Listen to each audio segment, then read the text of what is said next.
kita bersama, Amerika Inggris, dalam sidang Cowo Sangin yang ke-6 telah diterima dengan suara bulat mosi untuk mempertimuraya.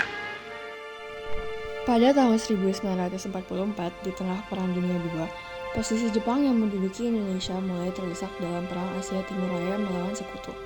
Dalam situasi yang genting ini, Jenderal Kaiso, seorang pemimpin militer Jepang, memberikan sebuah janji yang akan menjadi titik balik penting dalam sejarah Indonesia.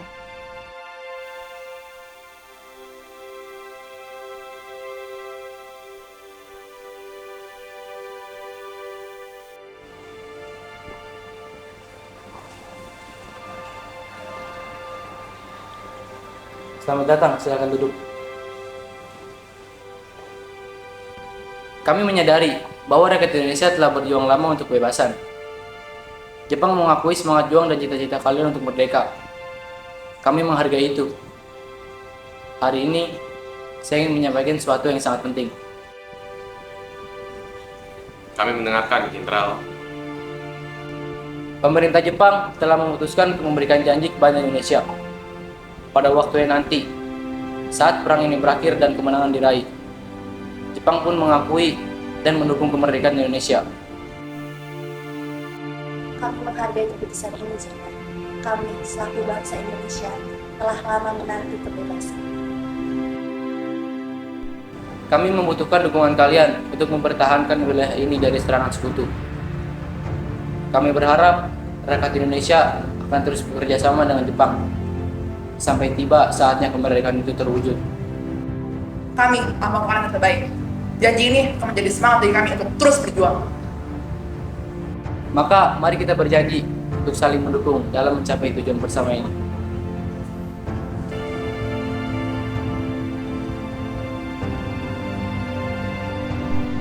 Janji ini menjadi sebuah harapan baru bagi bangsa Indonesia. Meskipun kemerdekaan tidak datang seketika, semangat dan tekad untuk merdeka semakin menguat. Perjuangan berlanjut hingga akhirnya pada tanggal 17 Agustus 1945, proklamasi kemerdekaan Indonesia dideklarasikan. Janji itu menjadi kenyataan yang tak terlupakan. Berdasarkan maklumat pemerintah militer Gunsekan Jepang pada tanggal 29 April 1945, Jepang membentuk Badan Penyelidik Usaha-Usaha Persiapan Kemerdekaan Indonesia atau Dokuritsu Juni Chosakai sebagai tindak lanjut atas janji kemerdekaan dari Jenderal Koiso pada 7 September 1944. BPOPKI mengadakan sidang pertamanya pada 29 Mei 1945 di gedung Chowo Sangin, Jalan Pejabat 6, Jakarta.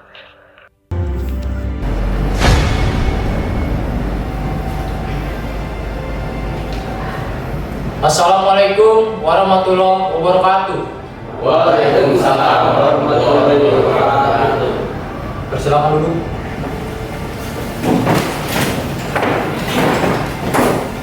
Saudara-saudara sekalian, terima kasih sudah hadir dalam rangkaian acara sidang pertama Badan Penyelidikan Usaha-Usaha Persiapan Kemerdekaan Indonesia. Saya, Rajiman Wetyo Diningrat, selaku ketua yang akan memimpin jalannya sidang ini.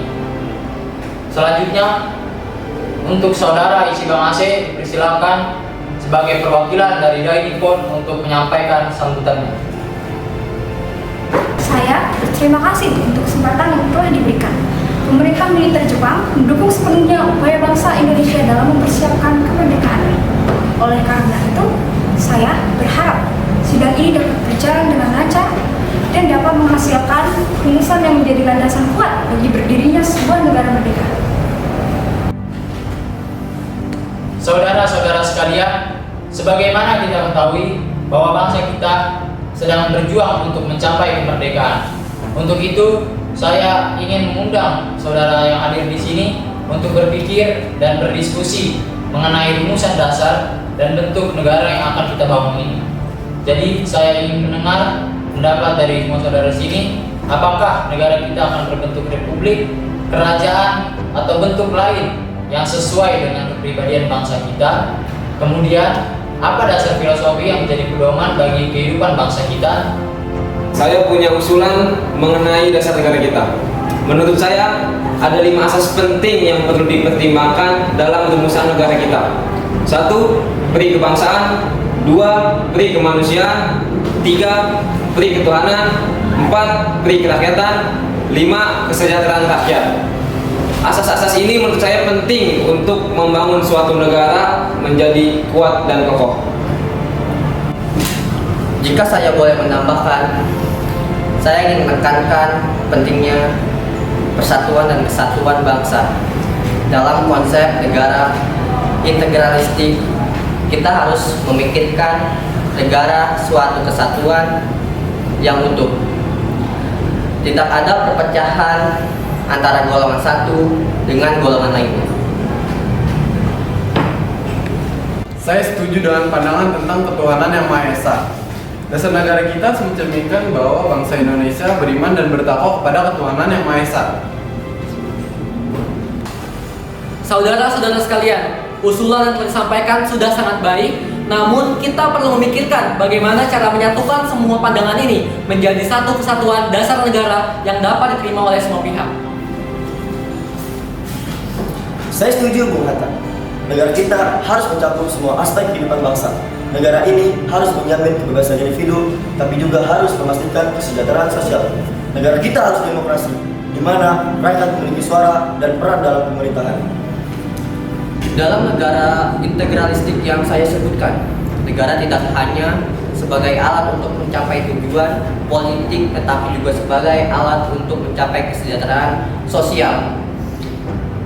Negara harus melindungi seluruh rakyatnya dan memastikan tidak ada kesenjangan yang tajam di antara mereka. Negara kita harus berbasis pada kedaulatan rakyat, di mana semua keputusan penting dibuat dengan musyawarah dan mufakat. Ini adalah nilai leluhur yang sudah ada dalam budaya kita sejak dulu. Negara juga harus menjunjung tinggi nilai-nilai keagamaan. Kita harus memastikan bahwa tidak semua kebijakan negara bertentangan dengan ajaran agama agar kita dapat dalam kedamaian dan kerukunan. Terima kasih saudara sekalian. Izin, saya akan mengusulkan 5 prinsip dasar negara yang telah saya rumuskan. 5 prinsip ini adalah: 1. Kebangsaan Indonesia. 2. Internasionalisme atau pri kemanusiaan. 3. Mufakat atau demokrasi. 4. Kesejahteraan sosial. 5. Ketuhanan yang Maha Esa. Saudara-saudara sekalian, dasar-dasar negara yang telah saya usulkan 5 jumlahnya. Inikah panca dharma? Bukan. Dharma berarti kewajiban, sedang kita membahas dasar. Dengan petunjuk kawan saya yang seorang ahli bahasa, saya menamai ini Pancasila. Panca artinya 5, sementara sila adalah asas atau dasar. Di atas kelima dasar itulah kita mendirikan negara Indonesia, kebal dan abadi. Pancasila itulah yang berkobar-kobar di dalam dada saya selama berpuluh tahun, saudara.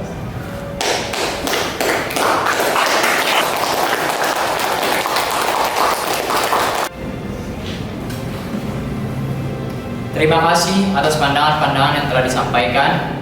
Selanjutnya kita akan membentuk panitia kecil untuk menampung dan menyusun pendapat saudara sekalian mengenai dasar negara dalam satu kesatuan. Kepanitiaan kecil yang akan dibentuk dengan beranggotakan 8 orang.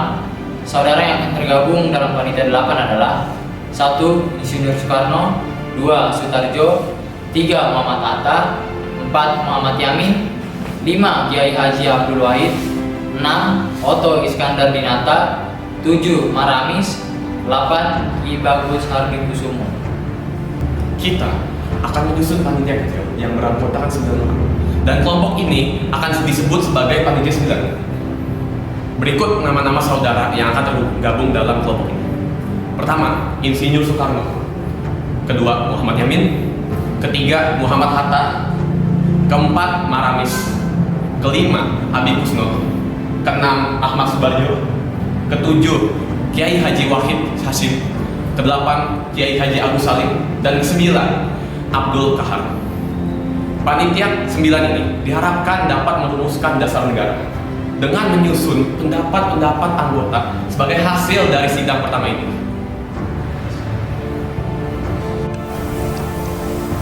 Dengan itu, Diharapkan untuk semua saudara-saudara yang telah tergabung dalam panitia kecil untuk menjalankan tugasnya dengan baik.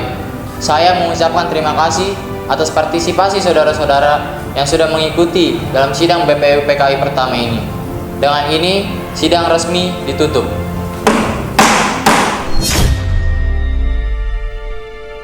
Selanjutnya, Panitia 8 mulai melaksanakan sidangnya dalam menampung kritik dan saran anggota pada sidang pertama. Tujuannya adalah untuk mengadakan berbagai perbaikan pada tata urutan dan alur proses, serta mempersiapkan hukum dasar yang akan dibahas bersama pada sidang kedua BPU PKI.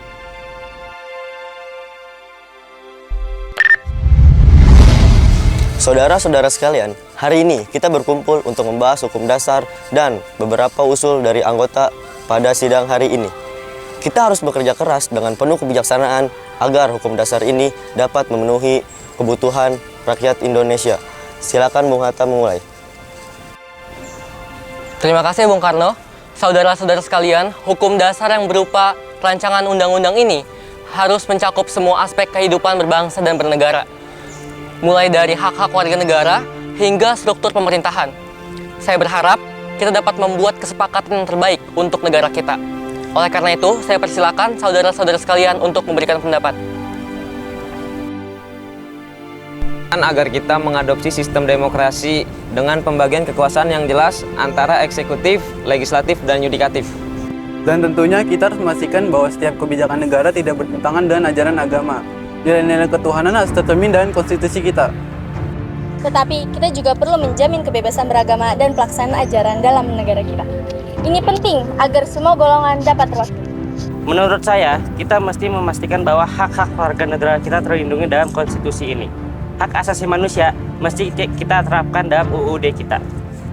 Setuju, hak-hak dasar seperti kebebasan berbicara, berkumpul, dan beragama harus dijaga oleh negara.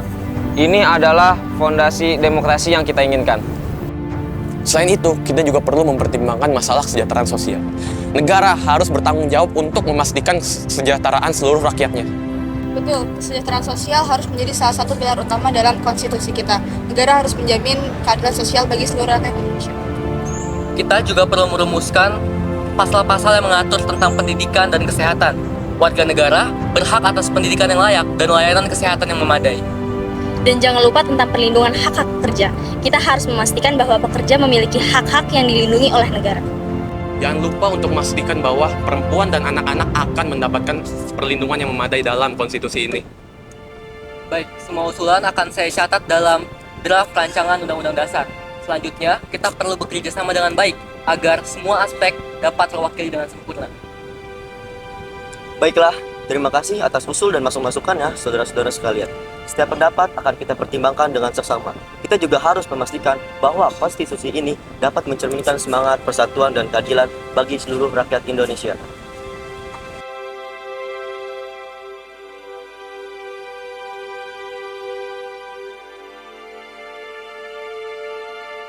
Setelah sidang pertama BPU PKI dan sidang Panitia 8, dibentuklah Panitia 9 untuk merumuskan piagam yang akan menjadi dasar negara Indonesia.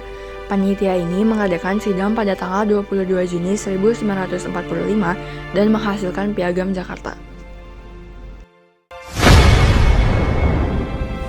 Assalamualaikum warahmatullahi wabarakatuh. Waalaikumsalam warahmatullahi wabarakatuh. Saudara-saudara, kita sudah mendengar berbagai usulan mengenai dasar negara dalam sidang BPU PKI. Sekarang, tugas kita adalah merumuskan dokumen yang bisa menjadi dasar negara Indonesia yang merdeka. Saya persilahkan Bung Hatta untuk memulai. Terima kasih Bung Karno. Saudara-saudara sekalian, kita akan merumuskan sebuah piagam yang mencerminkan kebinekaan bangsa Indonesia. Saya setuju dengan prinsip-prinsip yang telah disampaikan sebelumnya, namun kita harus memastikan semua kelompok dan golongan merasa terwakili. Saya setuju Bung Hatta. Piagam ini harus mencerminkan nilai-nilai kebangsaan, kemanusiaan, dan ketuhanan. Namun, kita perlu memastikan bahwa piagam ini dapat diterima oleh semua golongan, termasuk mereka yang berbeda agama dan kepercayaan. Saya ingin menekankan pentingnya kesatuan dan persatuan dalam piagam ini. Negara kita harus integralistik, di mana semua komponen masyarakat merasa menjadi bagian dari satu kesatuan bangsa. Sebagai wakil golongan Islam, saya ingin memastikan bahwa nilai-nilai agama juga tercermin dalam piagam ini. Kita harus mengakui ketuhanan dengan kewajiban menjalankan syariat-syariat Islam bagi pemeluknya. Saya setuju dengan pandangan Pak Ki Bagus. Kita harus menjamin kebebasan beragama dan pelaksanaan ajaran agama dalam negara kita. Namun, kita juga harus hati-hati agar tidak menimbulkan perpecahan. Piagam ini harus bisa diterima oleh semua lapisan masyarakat. Jadi, bagaimana kita bisa merumuskan ini? Kita mesti mencari jalan tengahnya. Prinsip ketuhanan Maha Esa tetap harus kita jaga dengan cara tidak memaksakan ajaran agama tertentu kepada semua rakyat Indonesia. Setuju, kita harus mencari kata-kata yang tepat agar semua golongan merasa terwakili. Baiklah, kita tampaknya telah sepakat pada prinsip dasar ini. Saya usulkan kita rumuskan Piagam Jakarta dengan 5 sila yang mencakup semua pandangan ini. Yang ke-1, ketuhanan dengan kewajiban menjalankan syariat Islam bagi pemeluk-pemeluknya. 2, kemanusiaan yang adil dan beradab. 3, persatuan Indonesia. 4, kerakyatan yang dipimpin oleh hikmat kebijaksanaan dalam permusyawaratan perwakilan. 5, keadilan sosial bagi seluruh rakyat Indonesia. Bagaimana pendapat saudara-saudara? Baiklah, dengan demikian kita telah merumuskan prinsip Piagam Jakarta. Saya harap dengan dokumen ini kita bisa membuat dasar negara yang kuat untuk negara Indonesia yang merdeka dan berdaulat. Demikian, saya akhiri untuk sidang kali ini. Wassalamualaikum warahmatullahi wabarakatuh.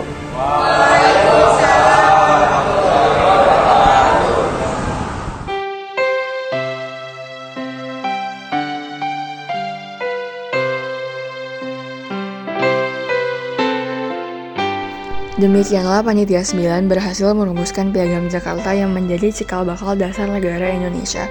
Perdebatan dan diskusi yang penuh semangat dan kebijaksanaan ini mencerminkan tekad para pendiri bangsa untuk membangun negara yang adil dan makmur bagi seluruh rakyatnya. Saudara Ketua, apakah ada baiknya kita melanjutkan pembahasan pada sidang pertama? Karena pada dasarnya, ketiga usulan tersebut akan sangat baik jika kita satu padukan bersama. Ya Bung, ada kalanya kita harus menindaklanjutin hasil yang belum rampung itu. Inilah rancangan dasar yang telah kita susun untuk dibahas dalam sidang ini.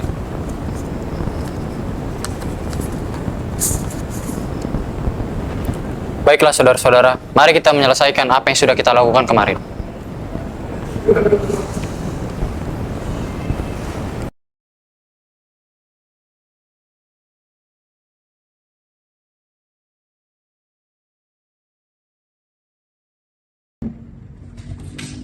Selamat pagi, para hadirin. Kami menyambut baik kehadiran Anda dalam sidang kedua BPU BKI. Mari kita mulai dengan membahas agenda hari ini.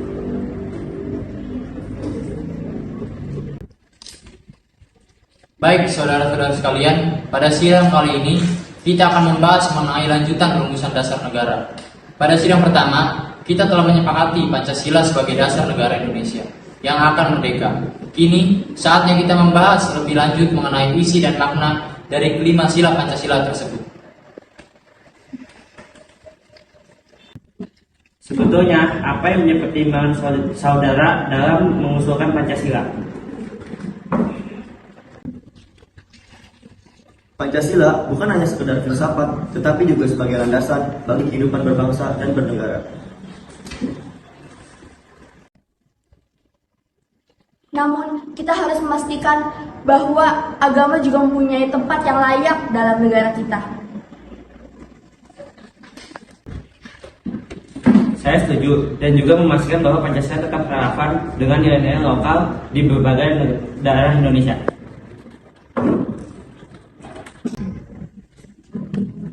Terima kasih Bung Karno atas usulan mengenai Pancasila ini. Pancasila benar-benar merupakan dasar yang merangkum nilai-nilai luhur bangsa Indonesia. Setelah itu, kini saatnya kita membahas mengenai lambang dan bendera bagi negara kita yang akan merdeka. Saya berpendapat bahwa bendera negara kita sebaiknya menggunakan merah putih. Warna ini memiliki makna yang sangat mendalam bagi pejuang kita. Setuju, warna merah putih memang sudah menjadi simbol perjuangan kemerdekaan Indonesia. Hal ini juga sejalan dengan semangat persatuan Indonesia yang terkandung dalam Pancasila. Namun, apakah tidak perlu ada penambahan atau modifikasi pada bendera merah putih ini agar lebih mencerminkan identitas negara Indonesia yang baru? Saya rasa warna merah putih sudah cukup kuat dan bermakna. Kita tidak perlu mengubahnya terlalu banyak. Yang terpenting adalah menjaga dan memelihara maknanya sebagai simbol persatuan dan perjuangan.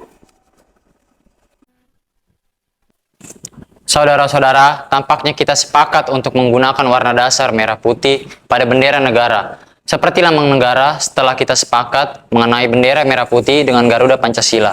Kini, saatnya kita membahas mengenai lambang negara bagi Republik Indonesia.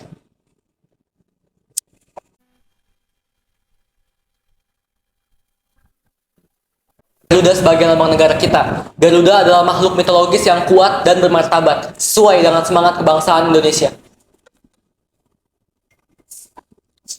Setuju, Garuda adalah pilihan yang tepat. Burung pemakan ular ini melambangkan kekuatan, keberanian, dan ketegasan bangsa Indonesia.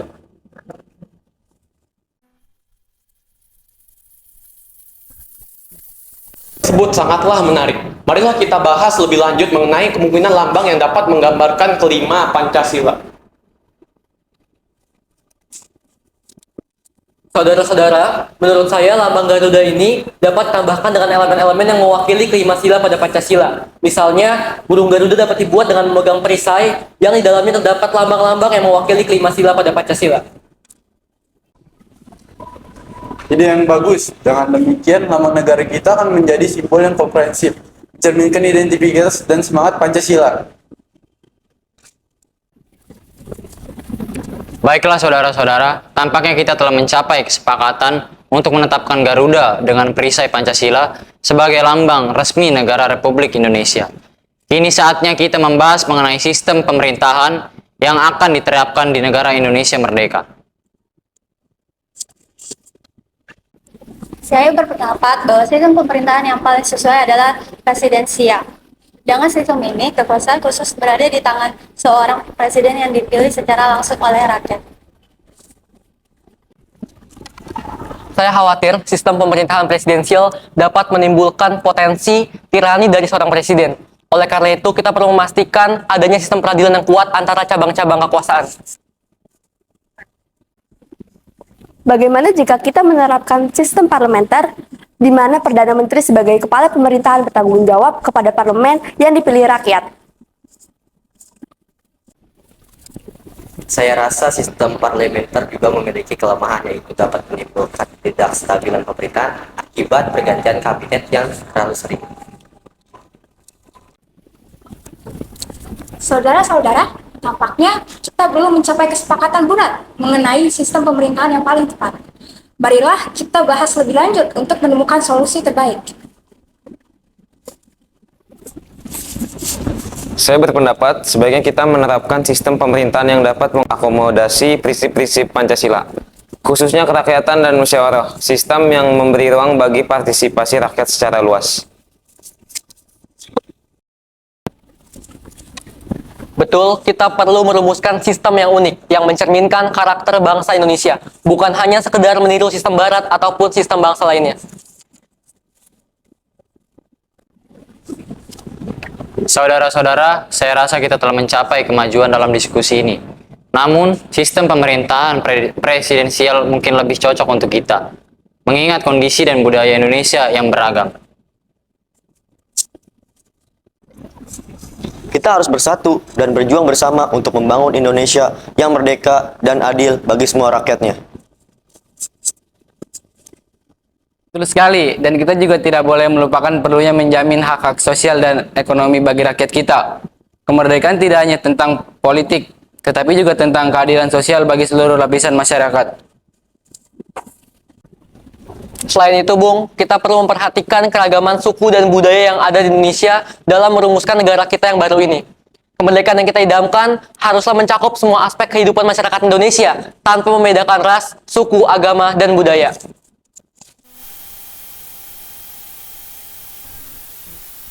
Relevan dengan nilai-nilai lokal di berbagai daerah di Indonesia. Kemerdekaan sejati adalah ketika semua elemen masyarakat merasa diakui dan diwakili dalam negara yang baru kita bangun.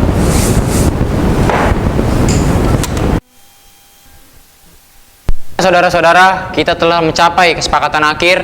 Dengan ini, sidang BPUPK kedua resmi ditutup.